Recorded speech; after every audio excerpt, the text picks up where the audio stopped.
welcome back to our channel. I'm Rupali Shah, a blockchain developer and an instructor at Newton School. Today's agenda would be like we will be going through a DApp and we will be learning that what are the steps you need to know to create a DApp application. So, as it is a new field, so we are just taking baby steps right now. We are just learning about this whole applications web3 culture so that we are comfortable with this particular tech. So let's begin our today's video, and for that we are using Newton's Launchpad.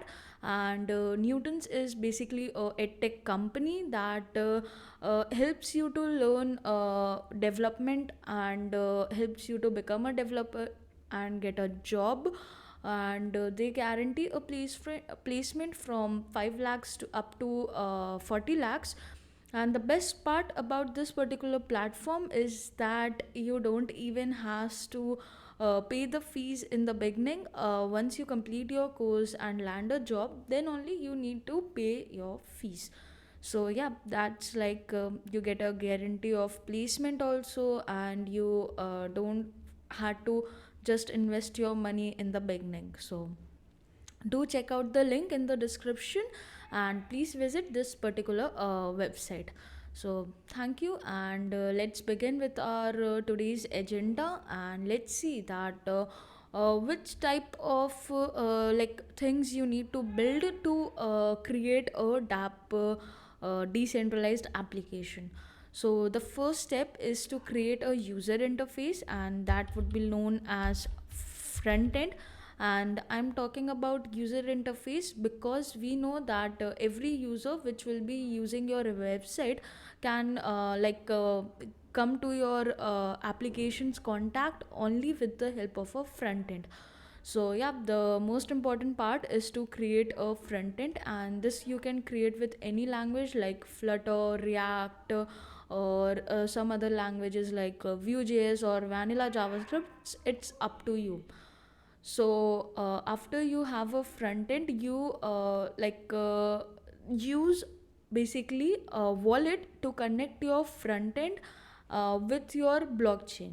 So basically the smart contracts that we create would be deployed on a particular blockchain, and then this particular front end would be having a conversation with your smart contract which is deployed on the blockchain with the help of wallet.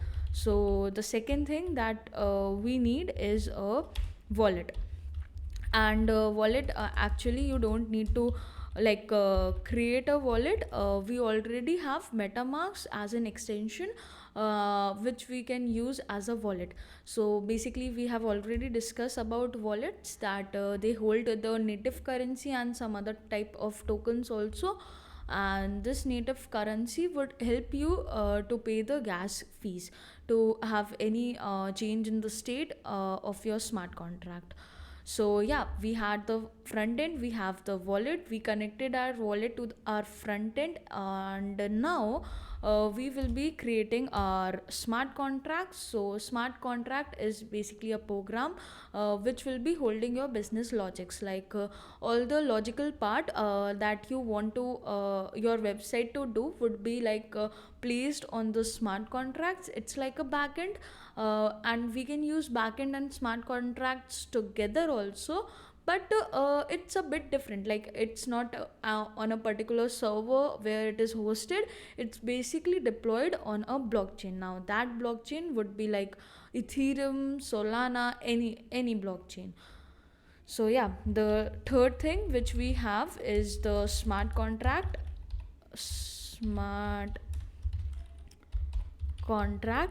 which we will be deploying on the blockchain.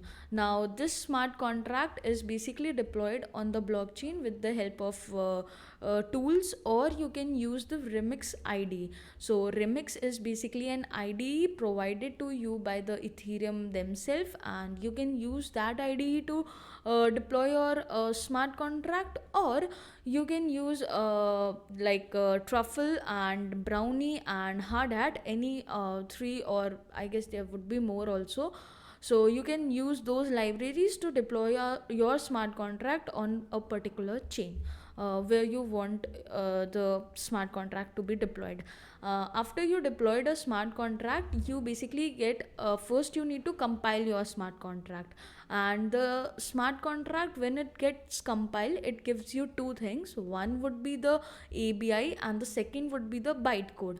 Now bytecode is something which is basically deployed on your blockchain, and ABI would be something that you will be using to have an interaction with your front end. Like front end and smart contracts needs to be connected, they needs a path to communicate with each other.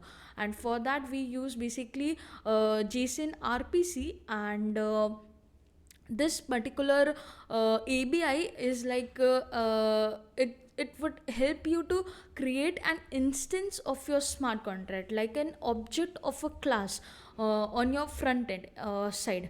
And once you have an instance of a smart contract, so basically instant of a smart contract would be created with two things. One would be the ABI, and the second would be the smart contract address. Now whenever you deploy a smart contract on a blockchain, you receive an address of that smart contract. Now it's also an cryptographic hash, and that is only considered as the address of your smart contract. So with the help of ABI and cryptographic hash, or the address of the smart contract, you can create an instance of a smart contract. Now this instance would be created with the help of a library, and which is Web3 library. Now I am talking with the respect of JavaScript. So we will be like saying that web3.js we would be using.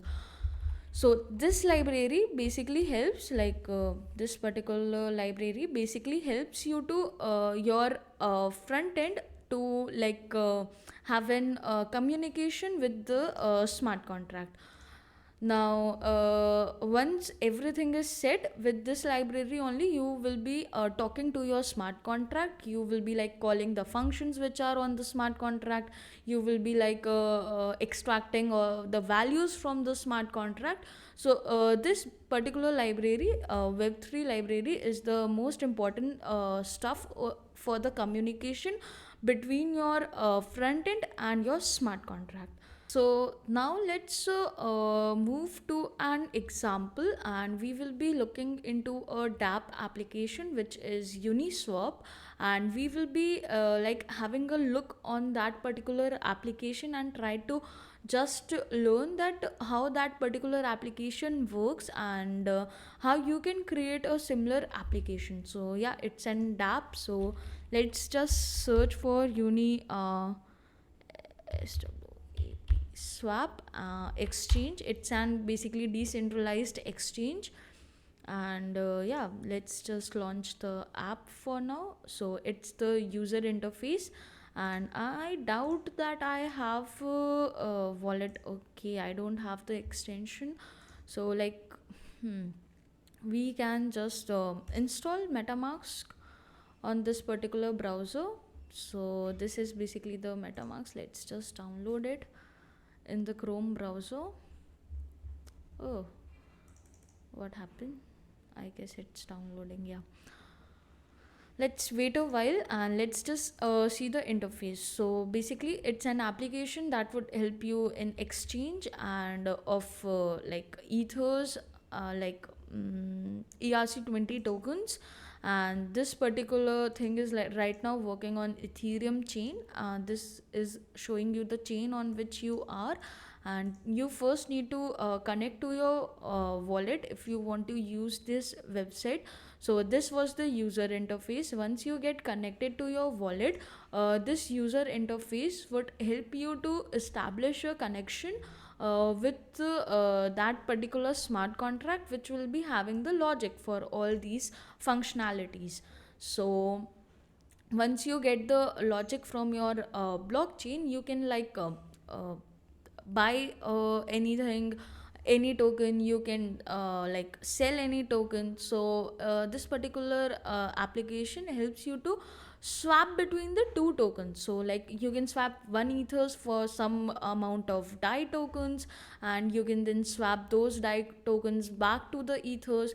So all these logics of swapping and the rates coming and all those things are like functionalities are based on smart contracts. And this user interface, I guess they have also developed on React only. They have used React over here. So yeah, this was one of the example of a dApp. Same way we have decentralized YouTube also, which is known as the top dot tube. So let's just move to decentralized YouTube. Here also you first have to log in, and then you can like watch any of the videos which are available on YouTube. If some creators have just like uploaded their videos on this platform also, then you can have a watch to it. So this is also an good example of decentralized application. And it looks like a normal application, but to have anything on this particular application, you need your wallet to be connected. Like this is an application where you don't need to connect a wallet because it's more complex. And they have some voting systems, and they have their own currency, which is DTC. So you basically use this DTC token to like watch things, or you just like have like edit or upload your videos. So like if you have login, then like you can select your username, and then you can give your private key. And once you're they have like you have logged, so first of all you need to sign up. And while you are doing sign up, you will be getting a public and a private key. So yeah, and this VP is the voting power, and this DTC is basically the token of this particular platform. So yeah, this is DTube coin, and this VP is the voting power. So if you want to like any video over this particular platform, you just need to vote. And that could be done with the help of voting power. And in return, I guess you can earn DTube coins. So yeah, this was also one of the example of tap, and this is also one of the example of tap. I am not able to download MetaMask right now. No issues. We will be having a video where we will be installing MetaMask on our particular web browser, and then we will be having a demo of MetaMask, that how you can use it. And in the future videos, we will be also coming with some of the dApps. Like we will be building dApps from scratch to the main whole application. So I hope you learned something new out of this video. And please don't forget to watch my video on the technologies related to blockchain. And you will be getting the card on the topmost corner. So please do visit that particular video, and have like know technologies which are involved with the blockchain, because in this video we have used so many terms. And I have explained a few of the terms on those particular those particular videos. So do watch that video too. So thank you, and please don't forget to subscribe this channel and like this video, and turn on the notifications to get the updates of our upcoming videos. Thank you guys.